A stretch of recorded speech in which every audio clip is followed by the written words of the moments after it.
बिना गलती की सजा। नित्या की शादी को लगभग 1 साल भी नहीं हुए थे और उसका तलाक हो गया। नित्या के घर वालों ने जबरदस्ती नित्या की शादी करवा दी थी। शादी के कुछ 3 महीने बाद ही उसके पति राकेश का व्यवहार बदल गया। वो नित्या से हमेशा झगड़ा ही करता रहता था। राकेश एक कंपनी में काम करता था और रोज शाम को देरी से घर आता था, क्योंकि ऑफिस के बाद वो दारू पीने के लिए रुक जाता था। घर आकर वो नित्या से हर छोटी छोटी बात पर बहस करता था, उसे खरी खोटी सुनाता था। वो नित्या को ये भी बोल देता था कि चली जा तू यहाँ से, मुझे तेरी कोई जरूरत नहीं है, बहुत मिल जाएंगी तेरे जैसी। नित्या उसके ये व्यवहार चुपचाप सहन करती रही थी। उसने अपने घर पर भी इसके बारे में कुछ नहीं बताया था। वो अपने घर वालों से नाराज थी। उन्होंने जबरदस्ती उसकी शादी जो करवाई थी। नित्या अविनाश से प्यार करती थी और जब ये बात नित्या के घर वालों को पता चली तो उन्होंने जबरदस्ती उसकी शादी करवा दी। अविनाश उस वक्त कुछ नहीं कर पाया, क्योंकि नित्या के पापा ने अविनाश के खिलाफ पुलिस कंप्लेंट कर दिया था कि वो नित्या को परेशान करता है, और इसी कारण वो कुछ दिनों के लिए जेल में था। ये सब के बारे में नित्या को नहीं पता था। नित्या अपनी शादीशुदा जिंदगी में बहुत परेशान थी। कुछ महीने ऐसे ही चलता रहा। राकेश थोड़ा भी नहीं बदला था।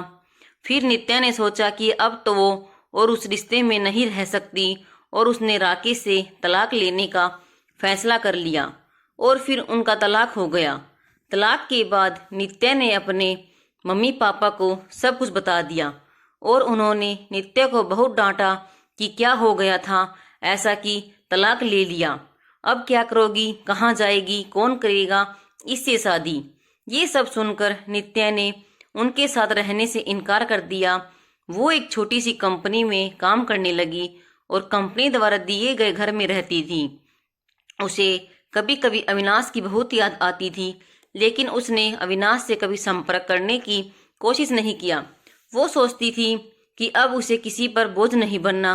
वो अपने पैरों पर खड़ा होना चाहती थी। वो अपना पूरा समय अपने काम को देती थी। उसका काम इतना अच्छा था कि 4 महीनों में उसका प्रमोशन हो गया और वो अपने डिपार्टमेंट की हेड बन गई।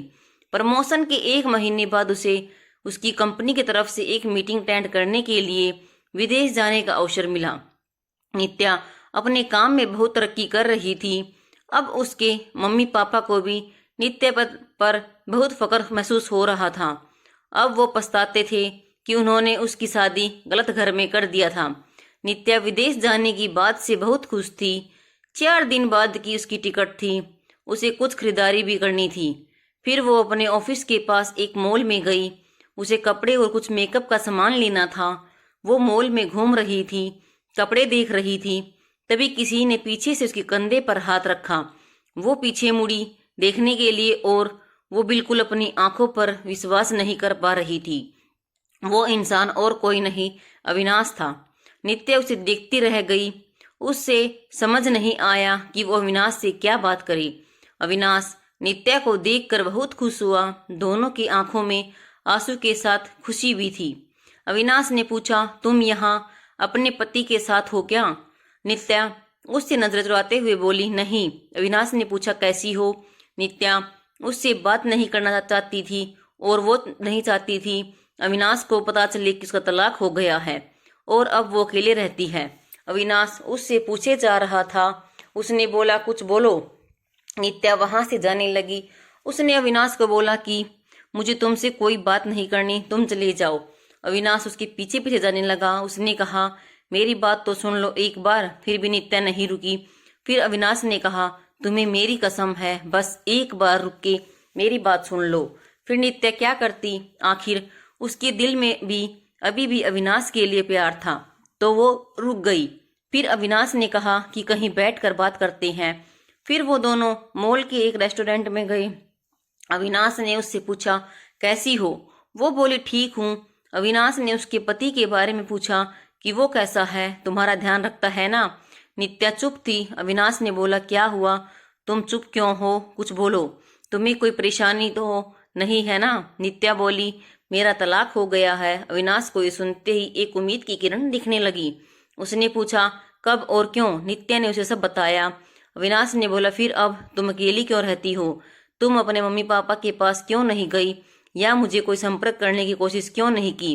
नित्या बोली, तुम अगर मुझसे प्यार ही करते थे तो जब मेरी शादी हुई तब क्यों नहीं आए मुझे लेने? कहाँ थे तुम? उस वक्त मैं बिल्कुल अकेली हो गई थी और मजबूरी में शादी हो गई मेरी। अविनाश ने पूछा, क्या तुम्हारे पापा ने नहीं बताया कि उन्होंने मुझ पे पुलिस केस कर दिया था? मैं जेल में था कुछ महीने। ये सुनते ही नित्या चौंक गई।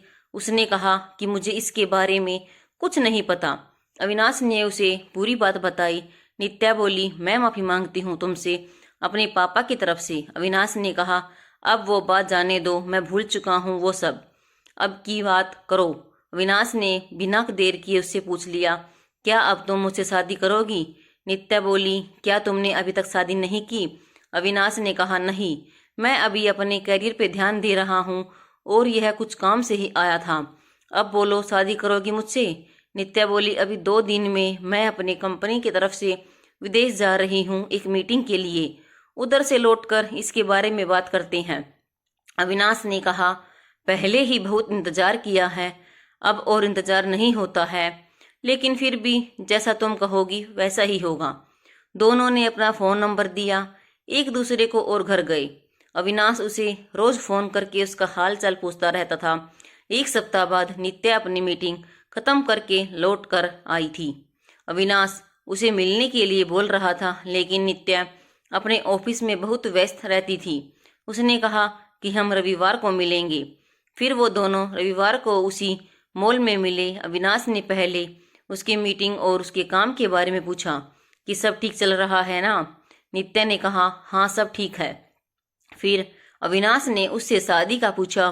तुमने कहा था कि आके बताऊंगी, शादी करोगी कि नहीं, तो अब बोलो क्या सोचा है? नित्या तो अविनाश से प्यार करती ही थी और अब उसे मौका मिला था अपने प्यार के साथ पूरी जिंदगी बिताने का। उसने हाँ कह दिया। दोनों बहुत खुश थे। नित्या ने अपने घर पर अविनाश के बारे में सब कुछ बता दिया और इस बार उसके घर वाले उसके इस फैसले में मान गए, क्योंकि पहले उनसे एक गलती हो चुकी थी। अब वो फिर से अपनी बेटी को तकलीफ में नहीं देखना चाहते थे। 1 महीने बाद उनके परिवार ने उनकी शादी करवा दी। अविनाश ने अपना खुद का एक बिजनेस स्टार्ट किया था, तो अब नित्या उसके साथ उसके बिजनेस में हाथ बटाती थी और वो दोनों खुशी खुशी हमेशा के लिए एक साथ हो गए थे। अगर प्यार सच्चा हो तो लोग बिछड़ कर भी मिल जाते हैं। धन्यवाद।